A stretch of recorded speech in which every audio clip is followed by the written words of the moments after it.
Welcome to Talking with the Animals, an exploration of animal communication. Join animal communicator, craniosacral therapist, and NES practitioner Caroline Pope as she discusses how to understand other species as they truly are, not just from the human perspective. That's right, Meko. Discover how communicating with our four-legged friends can open up a whole new world for both of you. And now, your host and Australia's most recognized and well-known animal communicator, Caroline Pope.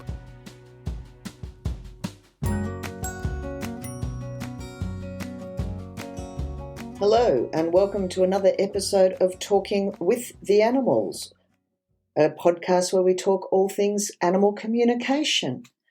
I've had a listener email that has asked me to cover rescue animals after having a particularly poor experience with one. So I thought that was a good topic to cover for today because there seems to be a lot of myths or fables about what communication can and can't do, and general expectations of rescue animals. Now, rescue may be from a pound, it may be more extreme from a laboratory, something like that. It may be as simple as picking up a horse from the sales, as I did with my Mia. It was either me or the meat guys, so fortunately for Owen, she went to me and not into a can of Pal. Now, some animals obviously come with more baggage than others. Some come with more physical issues than others. Now, communication can be very, very helpful for these, but an animal is perfectly capable of telling you what they want you to know rather than what actually is. I remember one dog in particular that said it was wonderful with children and it could think of nothing better than to go and live with a couple of young children. Now, this dog was in a pound that was a kill shelter and its time was nearly up. So think of it like yourself. If you're about to head to the execution chamber, you're going to say pretty much anything to get out of that. When they got the dog home, the dog wasn't that great with children. I suspected it had some bad experiences with them in the past. It was certainly had a few body issues, and it was a dog with a fairly strong prey drive, and two toddlers running around was not a good combination. Fortunately for this dog, it was rehoused. But this gives you an example of the fact that dogs can say, or any animal, not just dogs, but can say whatever they want you to hear in order for the situation to change. Now, cats will be the same. Not many cats are going to tell you, no, I never want to be inside. If it's the difference between getting to a good home where there's plenty of food, time out, one-on-one attention, or in an animal shelter. It's a given. So these are sorts of things that animals will tell you.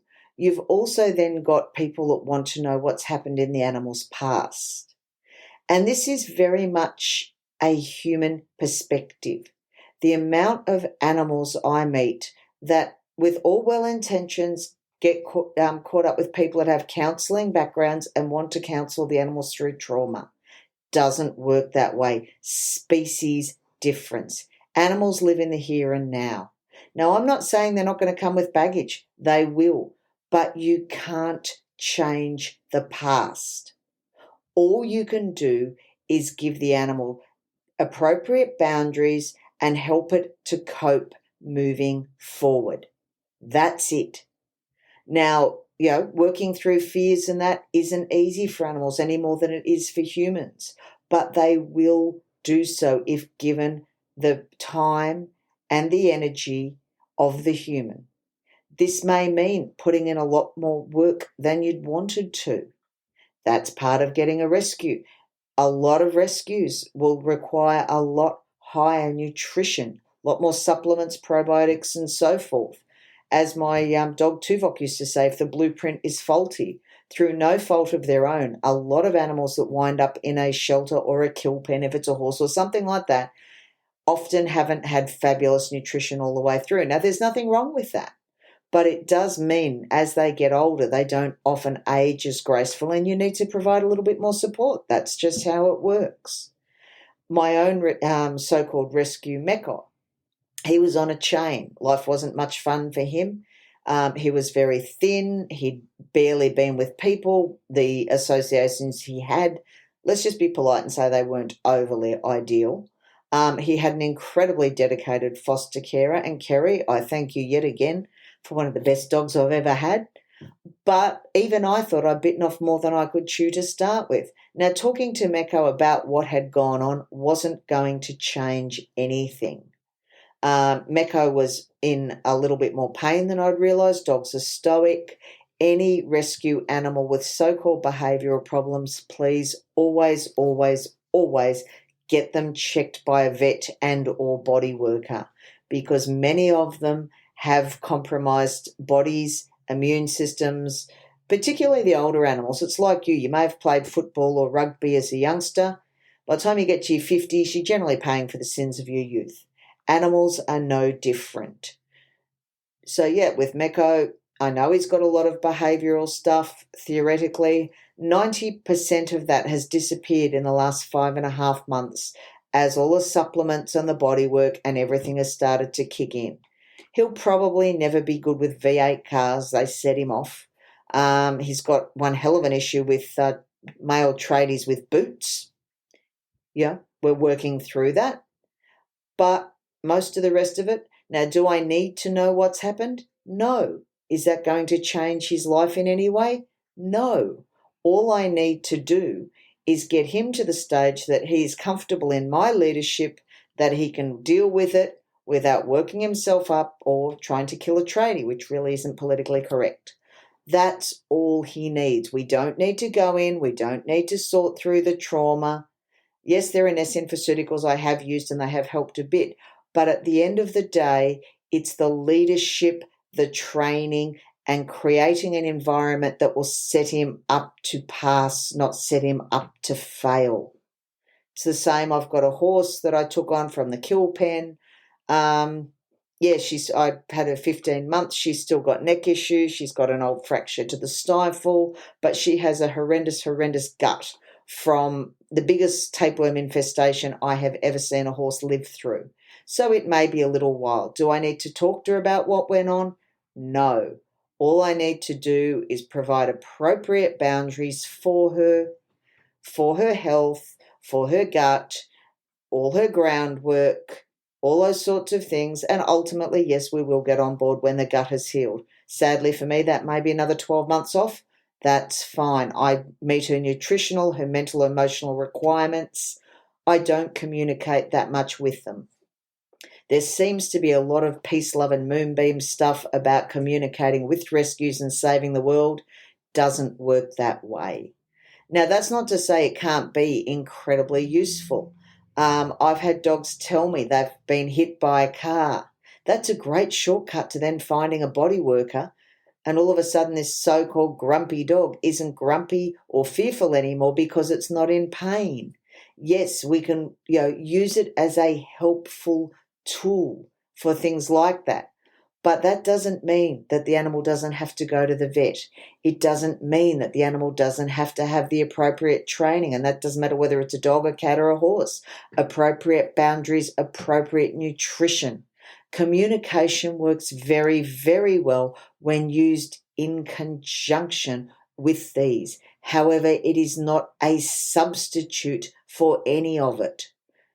My mare, I'm assuming she's been started under saddle because when I jump on the mounting block, she tries to swing away in the same way as a horse avoiding someone putting their foot in the stirrup and jumping on. So I know she's been started. Am I going to talk to her about it? No. Ultimately, when I get the saddle on, if she's not comfortable, I'll send her to a friend of mine who's a brilliant horseman.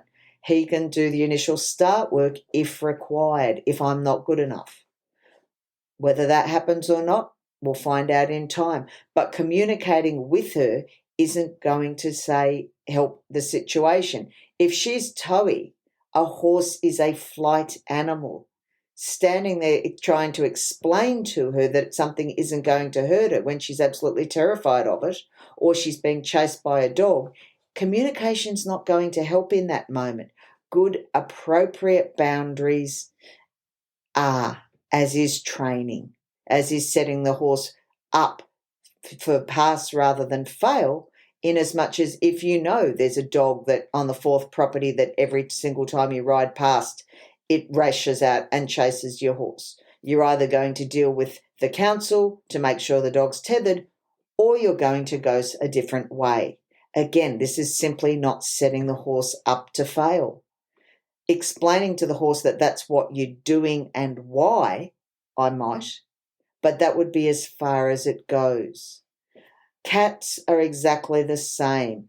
A rescue animal, you may have to explain that this is your forever home, but you need to keep in mind most animals do not have a concept when they've come from a really bad background of a forever home where they will be looked after. They may grasp the mental picture that you're giving, but it's the same as you. Grasping something mentally versus feeling it emotionally is a very, very different thing. And sometimes they just have to work through those fears. It's like a dog that's worried about being dumped again. Sometimes you can blame what's going to go on, and communication is very useful for that. But sometimes the owner just has to go away. You only do it for a night to start with, or with a pet sitter or a kennel, whichever they prefer or whichever works best for that animal, and come back again.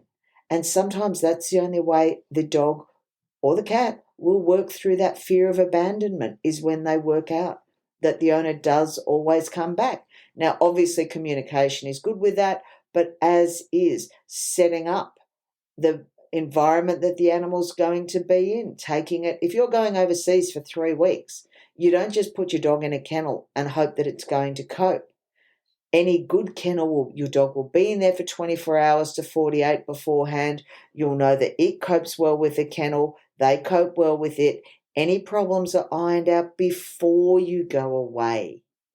And as with us, you don't know what an experience is going to be like. You can't say to a dog, are you going to be okay in a kennel? If the dog's never been in a kennel, you need to have that experience before you know whether you like it or not and what it truly is.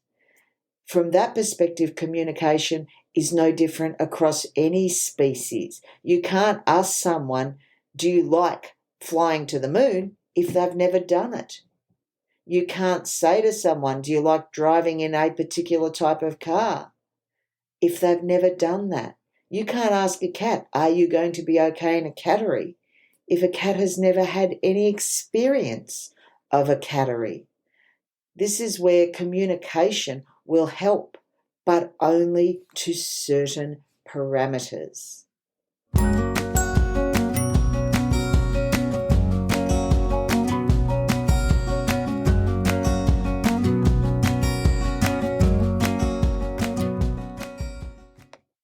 I'd like to take this opportunity to thank you for listening to this podcast. Until next time, please feel free to like and subscribe. If you have any questions or any topics you would like me to cover, please drop me a line. Until next time, remember, let's learn to talk with the animals. Thank you for listening to Talking with the Animals.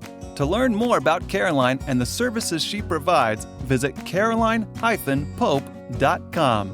You can also find her on Facebook at Caroline Pope Animal Communicator, CST, and NES Therapy.